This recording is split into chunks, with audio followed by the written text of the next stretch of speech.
Bonjour à tous, bienvenue à ce nouveau Good Morning Market.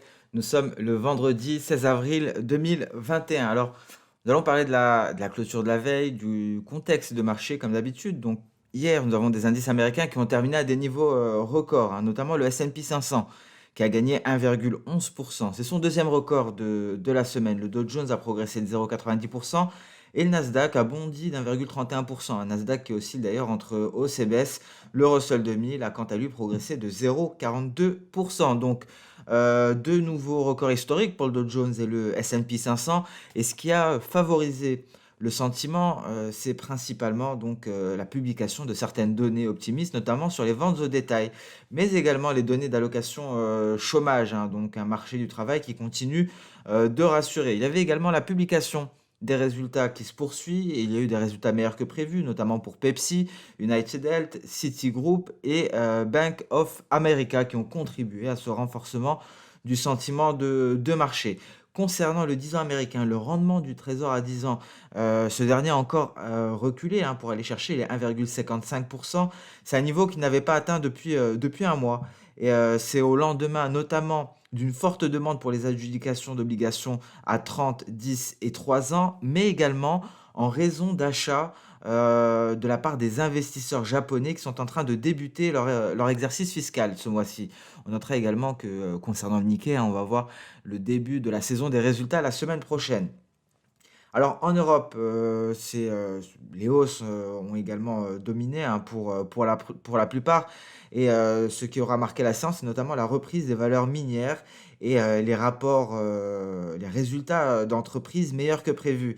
Alors nous avons, la société, d'énergie électrique ABB qui a relevé ses prévisions de revenus pour 2021. Publicis prévoit une croissance organique comprise entre 8 et 10 au second trimestre. Et concernant les données, on a pris connaissance donc des prix à la consommation en Allemagne et en France. Pour le mois de mars, c'est la plus forte hausse depuis plus d'un an et le taux d'inflation en Italie qui a atteint son plus haut, hein, depuis le mois de mai 2019. Alors un point concernant le coronavirus, on notera, vous le savez, hein, le Danemark ne propose plus le vaccin d'AstraZeneca et les États-Unis, l'Afrique du Sud et l'Union européenne arrêtent temporairement le déploiement du vaccin Johnson Johnson après justement ces cas de caillots sanguins. De son côté, Pfizer a déclaré qu'une troisième injection de son vaccin pourrait être nécessaire 9 à 12 mois après la première injection et Pfizer n'a pas exclu, hein, la nécessité de procéder à des injections, des rappels annuels. Alors par ailleurs, on notera ce rebond, considérable, cette hausse de l'or, qui a gagné près de 2 pour aller chercher les 1 767 l'once. Le silver également en hausse de 1,90 aux portes des 26 aux alentours des 25,85. C'est, le dollar, américain qui s'est replié, qui a favorisé ces hausses. L'USD, IDX aux alentours des 92, est passé sous la barre des 91,50 pour la première fois en un mois. Donc l'affaiblissement du dollar a favorisé la hausse des métaux précieux. Le Bitcoin a été pénalisé, hein, de son côté, suite à une nouvelle qui nous provenait de Turquie, notamment l'interdiction de l'utilisation des crypto-monnaies dans le pays pour les paiements à partir du 30 avril. Donc à présent, c'est la Turquie qui s'attaque à la crypto-monnaie. Ce matin, on a pris connaissance de données importantes, hein, en provenance de Chine. C'est les données concernant le PIB chinois, une progression de 0,6%. Ici, on le voit en glissement trimestriel au premier trimestre 2021. Les prévisions tablées pour, vous le retrouverez ici, 1,5%. Bon, à noter que tout de même, hein, la croissance économique a été plus lente, hein, que les 19% qui étaient attendus en annuel. Cependant, à 18,3%, à noter que c'est tout de même la progression la plus importante enregistrée depuis au moins 1992, hein. Donc, même si on est inférieur aux attentes, c'est une progression tout de même assez impressionnante. Concernant la séance du jour, elle sera marquée par des publications économiques en provenance des États-Unis, notamment les mises en chantier et les permis de construire. Mais bon, on aura également le sentiment des consommateurs de l'Université du Michigan et les résultats de Morgan Stanley. Alors voilà donc pour cette fin de semaine, après avoir pris tout de même connaissance, hein, d'une donnée très importante, le PIB en provenance de Chine. On peut débuter à présent sur, les indices boursiers. Alors le Nikkei, hein, prudence, il y a pas grand-chose, on est à l'intérieur du nuage, on reste prudent avant, la publication des résultats au Japon la semaine prochaine, donc statu quo, pas grand-chose pour le moment. Le CAC 40 a atteint donc cette, projection d'Hosoda et finalise cette vague haussière. Il se replie, et va chercher, un support au niveau de la Tenkan aux alentours des 6 180, donc on repasse sous la barre des 6 200 points. Le DAX, alors un peu surhaussière ce matin, peut-être que on repart. Bah écoutez, on repart là en ce moment même. On est en train de marquer un record historique sur le DAX. Target 15 400 points. C'est la prochaine cible pour l'indice allemand. On va voir tout cela en données intraday. On le voit ici, ce nouveau record en ce moment même. Et on a une projection NT, on s'en souvient, à 15 600 points, très exactement. Donc voilà un bon exemple NT, hein. C'est encore mieux qu'en début de semaine, étant donné que le creux s'est s'est étendu. Alors effectivement, comme j'avais dit précédemment, je n'ai pas de règle précise, hein. Je vais essayer d'en trouver. Il n'y a pas de règle concernant le nombre de chandeliers pour que ce soit une projection NT. Mais en tout cas, cette projection nous donne un objectif à 15 600 points. Avant cela, on aura le seuil des 15 400, 15 500. Bien entendu, record historique sur le DAX en direct en ce moment même. Le S&P 500, alors on oscille entre hausse et baisse, hein, vous pouvez le voir sur des records. On est actuellement aux portes, hein, des 14 000 points. Les 14 000 points, il faut se hisser au-dessus. Il faut réussir à s'installer au-dessus, hein, pour espérer une poursuite de la hausse. Pourquoi pas vers les 14 350 points. Donc ça deviendrait très intéressant avec une belle perspective haussière. Mais il faut que le Nasdaq y arrive. Alors le Nasdaq, d'un point de vue intraday, en H4, ça ne nous apporte pas grand-chose, hein. Autant on avait pas mal de repères précédemment, mais depuis la hausse, on n'a plus grand-chose. Ici, on notera un nuage qui sera support la semaine prochaine, ce qui permettrait, ou même en cours de séance aujourd'hui, ce qui permettrait éventuellement par la suite de s'installer justement au-dessus de ces 14 000 points pour aller chercher les 14 350. En données intraday, on le voit ici, on en a déjà parlé, la Chikou Span qui a rebondi, la Lagging Span, et qui a permis donc une nouvelle sortie par le haut du nuage.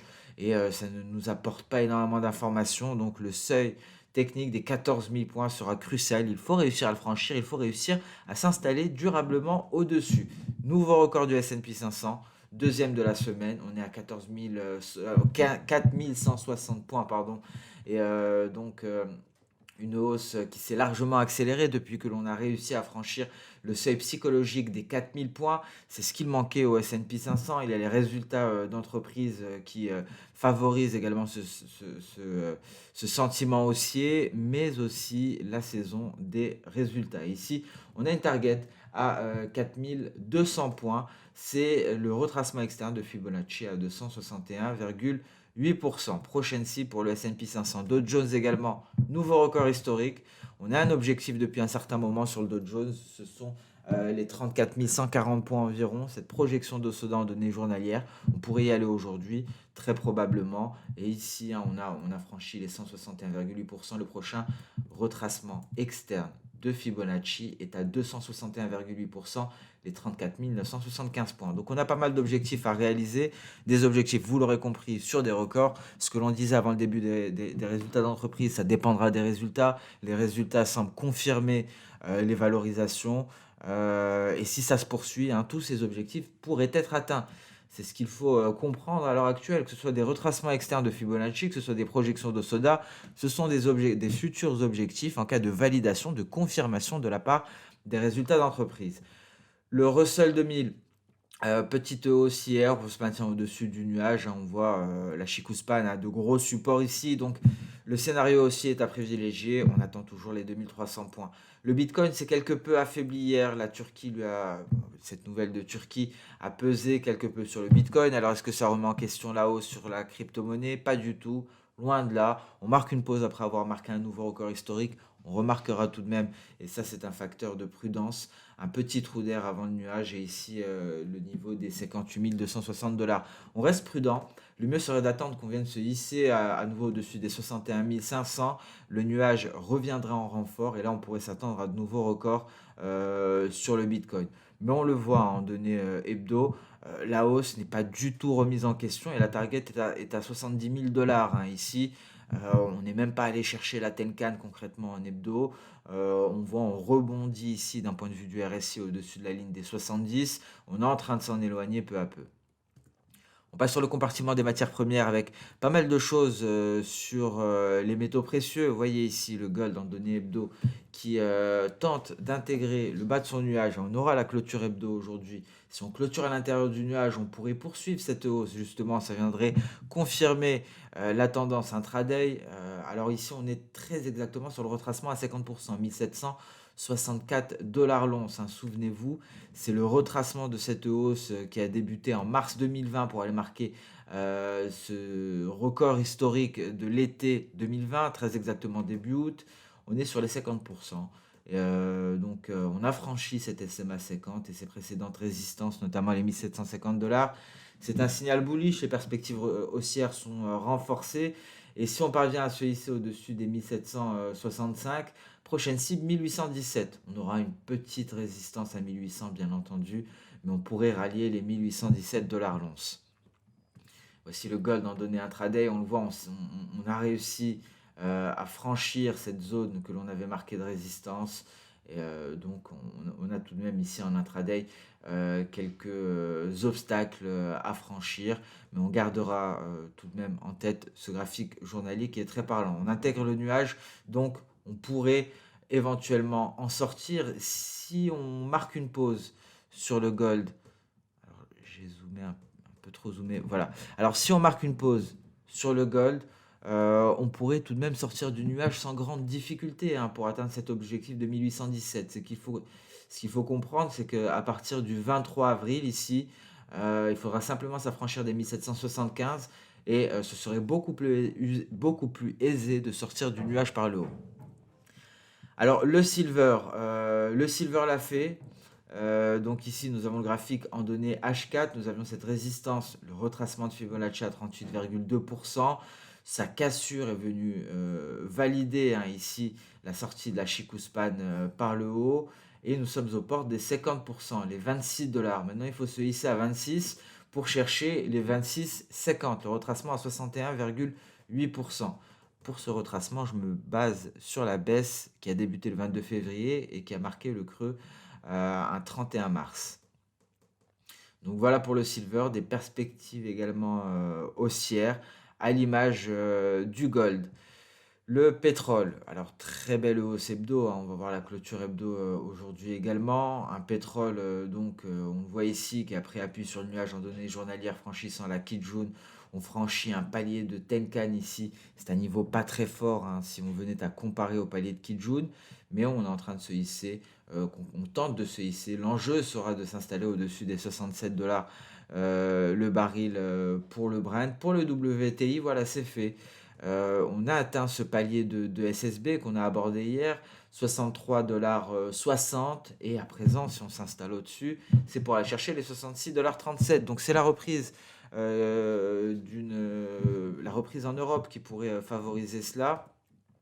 Je reviens très brièvement sur le Brent, car le Brent, on avait déjà atteint ce palier d'SSB et le prochain obstacle est à 67,90 $ avant les 69,20 $.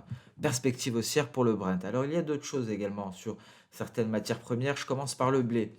Ici, visiblement, une figure en épaule, tête-épaule inversée, donc figure de retournement. Alors on a pas mal insisté sur le blé et les fondamentaux haussiers lors des vidéos, les précédentes vidéos matières premières et fondamentaux. Le technique commence à réagir aux fondamentaux ici.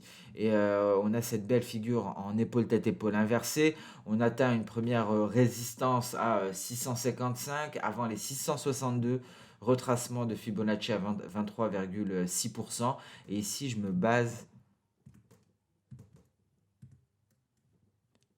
pour ce retracement. Je me suis basé ici sur ce mouvement haussier. Ça m'a donné pas mal de niveaux. Ça m'a donné le point bas à 78,6%. Et bien avant, pour ceux qui avaient suivi les précédentes vidéos matières premières et fondamentaux, ça me donnait également les niveaux lors de cette baisse. On baissait et on avait des trendlines baissières. Chaque franchissement de ces trendlines baissières, comme ici, a été un signal haussier. Encore une fois, on est en train de le faire. Cassure de la trendline baissière. On vient dessiner cette fois-ci une ETE inversée. Et l'objectif pourrait être assez élevé. On pourrait aller chercher les précédents sommets ici, du 15 janvier 2021. Donc on a atteint seulement un premier objectif, le suivant 662, ensuite 670. Et après 670, la voie serait ouverte vers l'objectif théorique de la figure en épaule, tête-épaule inversée. Le copper démarre enfin. Le copper démarre enfin. Ici, depuis la sortie par le haut du range, on est en pullback actuellement sur les 9200 $ et un franchissement des 9311. Et ça pourrait être un bon point d'entrée ici, hein, ce niveau de support.